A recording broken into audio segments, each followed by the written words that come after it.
Ever have one of those moments where something you should know slips your mind? Like the name of someone you know or someplace you've been? That's actually pretty common, and you probably had that happen to you.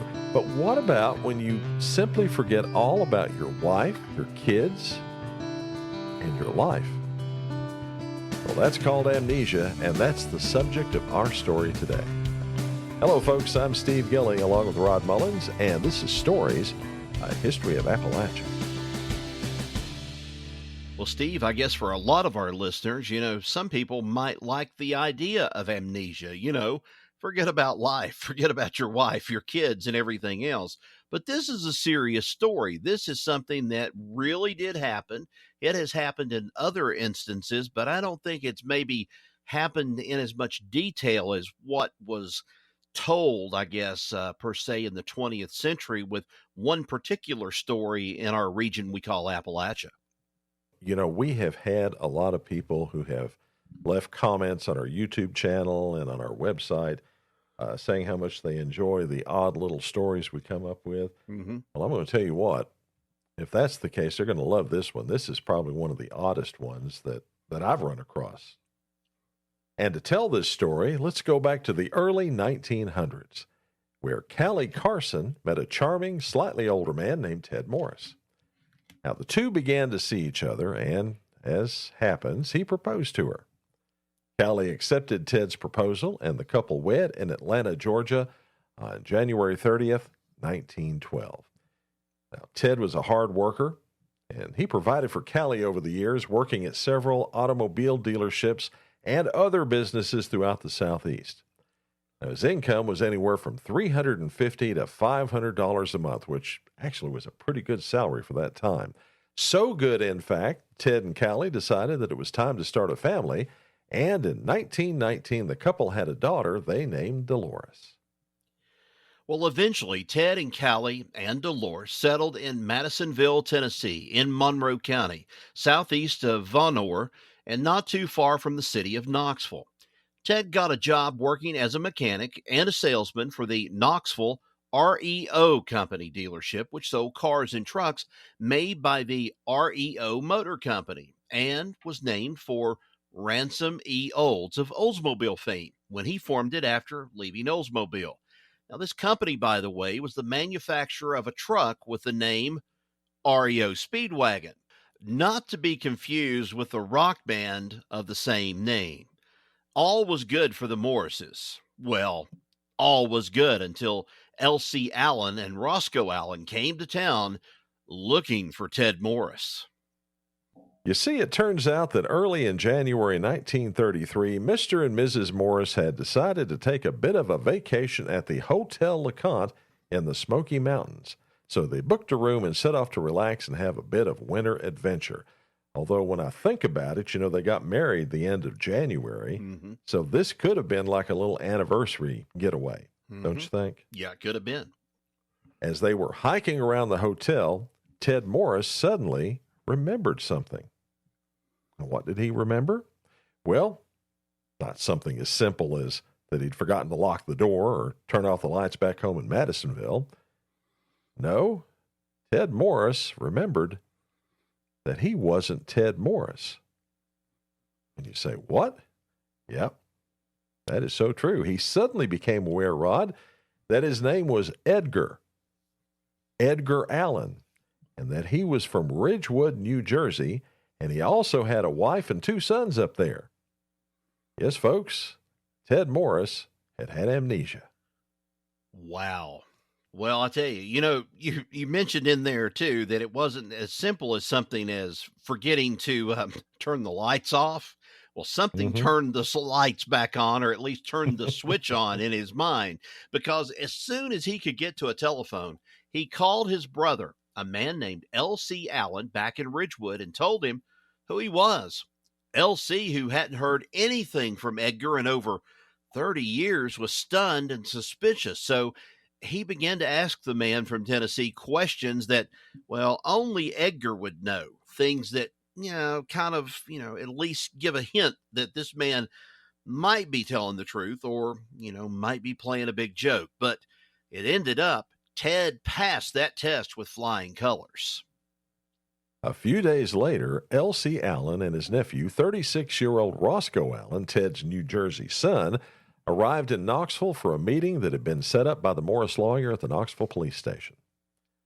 Immediately upon seeing each other, the brothers knew that Edgar Allen had been found. The two embraced, and L.C. shared photos of people and places in Ridgewood that Ted, or Edgar, take your pick, knew instantly. Of course, Ted didn't recognize Roscoe since he was only a very small boy the last time he'd seen him, but he knew he was his son nonetheless. And here's another little bit that I didn't put in this script. Apparently, Edgar's mother was still alive. Wow. His dad had passed away, but his mother was still alive. She was quite elderly, and there was some question about how they would break the news to her in the newspapers that her son had been found after all those years, over 3 decades. All this stuff, though, would have been touching and heartwarming, except for one thing. What was that, Rod? Well, just as soon as Edgar, laid eyes on his New Jersey family, something very, very odd happened. He turned to his wife, Callie, and their 13-year-old daughter and asked them who they were and why they were there. Ted and Edgar, or Ted Edgar, had completely forgotten them and his life in Tennessee. Other than that, the meeting was a good one, and the two families decided that it would be best for all for Edgar, as Ted now referred to himself, to be taken back to New Jersey and placed in a sanitarium for a mental evaluation and also some rest, after which he could decide which life he wished to live. L.C. and Roscoe took Edgar and then left a few days later after that, bound for Ridgewood, New Jersey, promising to provide Callie with regular reports on Edgar's progress. While in New Jersey, Edgar realized that while he didn't know the woman and child back in Tennessee, he still owed them some kind of support and contact, which he made sure to do. He even came back to Madisonville the next year to visit, staying with another family instead of at his own house because it didn't feel right. And while there, Edgar, who was by this time a bit of a celebrity, was approached by several newspaper reporters, one of whom asked him if he remembered him interviewing him the year before, to which he replied that no, he didn't have any idea who that young man was and to please leave him alone. After that visit, Edgar left for New Jersey, and not long after, Callie and Dolores moved there as well. Now, Rod, what do you think happened after that? Well, I would say, Steve, that eventually Edgar Allen made his choice. He divorced his wife in New Jersey, and he married Callie legally as his true self, Edgar Allen. The couple returned to Tennessee, and the life he had built over the 22 years he had been married as Ted Morris. This is just from one extreme to another, flip, flop, back and forth, and then we finally get a resolution to the whole thing toward the very end of our story. Well, this was probably one of the biggest newspaper stories of 1933 and 1934. Wow. It was all over at least the Knoxville papers, and for a while throughout the country, experts coming in and saying what they thought was going on with Ted Morris, Edgar Allen. Mm-hmm. Nobody really figured that out. But I would have to say that if Edgar made his choice to come back to Callie and his daughter, surely to goodness, he must have realized who they were and remembered them. The papers don't say that, but I would like to think that he was a happy man when he came back down here. That's what I'd hope. That's what it sounds like to me also. And it sounds to me, even though that he had forgotten them at one point, they still somewhere buried deep inside, the brain and in his memories and everything, something triggered or had to trigger all this, sort of like that hike around the Hotel LeConte when he suddenly realized who he was. Let me give you a little postscript, though. Okay. I did find a few things. Mainly, and I told you one about the concern with Mama when they found Edgar.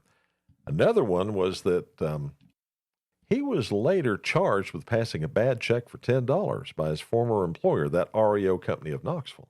Really? Yeah.